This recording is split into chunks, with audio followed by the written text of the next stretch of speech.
Hoje eu estou tendo o privilégio de estar com 3 pessoas experientes e começaram a falar involuntariamente de um nome que eu já ouvi outras vezes, que se chama Breno Galo. Pelo que eu percebi, todo grande lançador tem que ter conhecido Breno Galo. Aqueles mais novos que não conhecem, vão saber um pouquinho agora através desses 3 senhores, que é um gaúcho, que é conterrâneo dele, sou Arno Gilberto Hoffmann, fundador do Marlim Negro. Você, Jordão, de São Paulo, inclusive uma das primeiras pessoas que me falou muito dele. E o Eduardinho, que é aqui do Rio, que conviveu muito com ele, que foi do seu clube, certo, Eduardo? Então não podia perder essa oportunidade. Então vamos começar. Como pessoa, Arno Gilberto Hoffmann, Breno Galo. Um exemplo de cidadão, um exemplo de equipista, assim como foi toda a família dele. A família também lançava e pescava? Ele também lançava. E ele era o destaque? O pai dele, Paulo Galo, foi um grande... era surdo. Era surdo, né? Era um grande lançador e um grande incentivador dos filhos. Um companheirão, a gente até hoje se corresponde. É um cara que deixou muita saudade. A gente sentiu pelo problema de saúde dele ter abandonado o nosso esporte, senão ele seria aquele grande campeão, como sempre foi, das vezes que eu participei em campeonato com ele, o mesmo sempre ganhou. Desde a época de 78 até o dia que ele foi embora para o Rio Grande do Sul. Uma pessoa, eu conheci Breno quando ele veio para o Rio e começou a namorar a filha do falecido amigo nosso, Ferraz também, pescador. Nós éramos amigos pessoais, então o dia a dia nosso, ele era uma pessoa fora de série, aquela pessoa que a gente está falando de uma pessoa que eu não o vejo depois do meu casamento. Eu tenho 28 anos que eu não vejo o Breno Galo. E eu lembro dele como se fosse hoje. Como que ele chegou ao Rio através da pesca e lançamento? Namorando a Cristina. Tá, mas conheceu ela por conta... no Sul. Num torneio desse de aniversário do Atlântico. Então foi no meio. Foi no meio.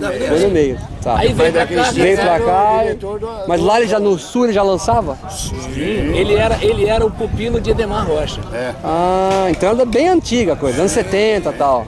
Isso. Edemar Rocha também. Eles dois, se você conseguisse, que não tem, mas ele tem foto. Tem. Se você vê, o Arno tem foto do Edemar lançando. E se a gente conseguir fotos do Breno lançando, você vai ver uma semelhança muito grande. Estilo de lançar, você quer dizer? Estilo. Legal. E ele foi um grande inovador no esporte, com uma coisa que pouca gente na ocasião deu valor. Ele fez o famoso ciborgue. Era um cano de pé de alumínio e a base uma parede nobre de Sportex. E ele abaixava, estalava e dava aquele berro. Hoje alguém dizia animal. Ele fazia o ar, a gente... Títulos. Você me Todos. falou.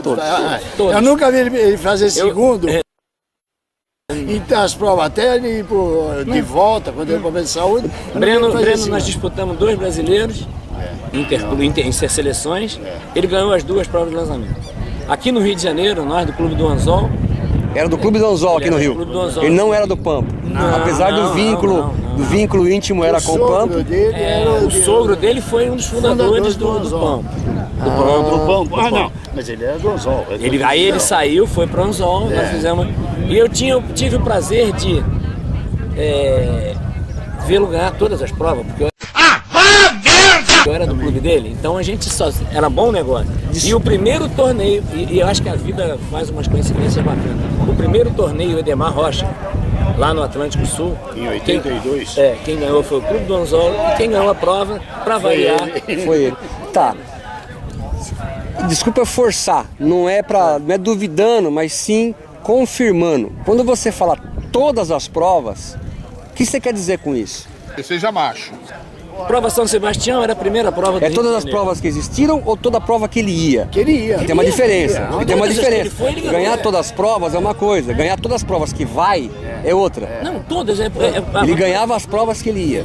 Esse período durou quanto tempo? 7 anos, 8 anos, mais ou menos.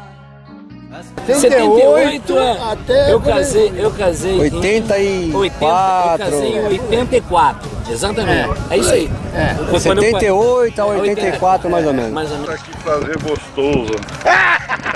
Nesse período do que ele participava, ele era imbatível? Ele era imbatível. E detalhe, Com exceção Nunca errou uma cancha. Antigamente nós tínhamos 4 para valer os 3 maiores. Então já errava. Então não é. 4 lançamentos para valer os 4 3 por maiores. 3, tá. 4 valia 3. Valia 3. O tempo do 4 por 3. Ele errou o primeiro lançamento. Eu falei, Breno, e agora? Ele, joguei sem força. Eu falei, Breno, você acerta essa cancha, Breno? Eduardinho, eu joguei sem força. Pois ele foi o recordista estadual naquela prova.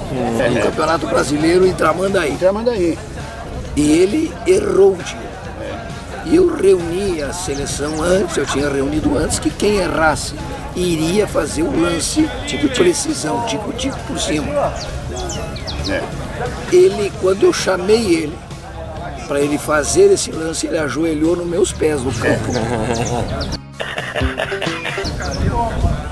E pediu para mim, para permitir ele lançar no estilo normal dele. E ele me prometia que fechava. Se mexesse não dava certo. E ganhou a Ganhou a prova, tá. Não tinha estadual só de lançamento, né? Não. Peraí, quando é que foi o Campeonato Brasileiro lá em Tramandaí? Em 80. Em 80. Então foi Ele veio 82. junto. Foi Ele veio junto. depois. Ele veio, 82. 82. Por aí. 82 foi o outro. Então ele ganhou, ele ganhava muitas provas no estado, brasileiros. Ele participou de alguma Ricardo Stefano, Jordão? Não. Não pegou. Nunca foi numa Ricardo Não, já tinha Stefano? parado. Já tinha parado. Já tinha parado. Então ele Eu parou participei parou do bastante, Ricardo tempo, 84. E que ele chegou a ser recordista também de distância? Antigamente nós tínhamos que ser o que o esporte é. Essa Casteiro. competição chama-se precisão e distância. Então nós tínhamos que ser, porque era 4 para aproveitar 3, mas se errasse 2, era 0 ponto. Você hoje, se acertar 1, você faz a prova. Tá? Então nós tínhamos que ser precisos e distantes. Ele tinha esse poder. Mas o Breno, uma brincadeira que a gente foi fazer no sul lá para tá de graça. Ele foi quando o Toninho zaga o rio dele. E distância pura, se você fosse pensar, o Toninho sempre jogou mais do que o Breno, mas não acertava a cancha. Eu tinha um tiro de 180 metros, o Breno deu um de 190 e o Toninho passou rindo pela gente com um de 202. Então, esse era o Breno. Interessante, o que está me chamando a atenção nesse detalhe, apesar de 4 por 3, a precisão era tão valorizada quanto hoje. Mais. Mas Você podia fazer 0 é meio ponto. contraditório em relação ao que o pessoal reclama, não é? Você não entende? Porque hoje o pessoal briga por 4 por 3 e muitos falam, inclusive eu já falei algumas vezes, talvez tenha até falado besteira, vai prevalecer o fundista. Não e pelo vai. que você está me falando, Não vai. pela história, pelo que vocês estão falando, não é bem assim. Pelo que você está me falando, a precisão era tão importante quanto hoje ou mais. Mais. Porque você Curioso. fazia 0 ponto. Fica aí então, né, para os estudiosos do dia de hoje avaliarem melhor as coisas. Tiro bom, pode sair.